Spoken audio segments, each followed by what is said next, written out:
Bon dia, sóc la Cèlia Ventura i fa poc vaig passar el meu primer de batxillerat als Estats Units d'Amèrica. L'impacte que m'emporto. A veure, el primer és més tòpic, però no per això és menys cert. L'idioma.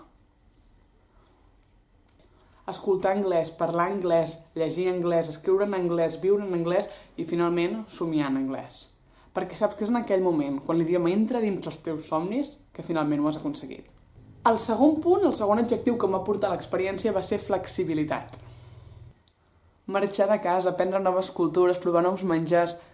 Tot això sona molt bé, fins que et fan dinar a 3:15 del matí, avorreixes el junk food, les hamburgueses, les pizzas... Et canses del consumisme americà i enyores el teu llit i el tio. Cal dir-ho, i és que flexibilitzar-se costa, però quan finalment ho aconsegueixes passar a veure-ho tot d'una altra manera. I és que obrir-se dona nous punts de vista i així més endavant quan tens un problema, noves maneres d'encarar-lo. Et donen moltes eines per seguir endavant.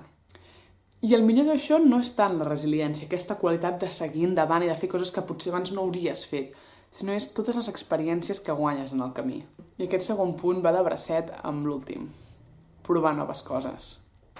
I és que un cop allà, a Amèrica, vaig decidir no avorrir-me, no tenir ni un minut lliure i vaig apuntar-me a totes les activitats que vaig poder.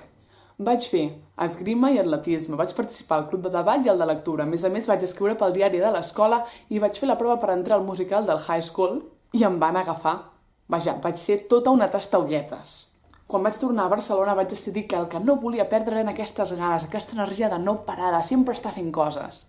Des d'aleshores he format part d'un programa a ràdio, estic en un grup de prescriptors de teatre per joves, segueixo fent esgrima, he viatjat tant com he pogut, vaig sovint al teatre i faig una carrera de ciències. I a més he creat aquest YouTube per tots aquells que són com jo, uns tastaolletes insaciables per la curiositat. Com ja veieu, de la meva experiència a l'estranger me n'enduc una mà plena d'experiències, de vivències, de ganes i d'energia per no parar mai. Cosa que em fa preguntar, què serà el següent? Un Erasmus? Bona nit, titis. Bona nit, tastaolletes.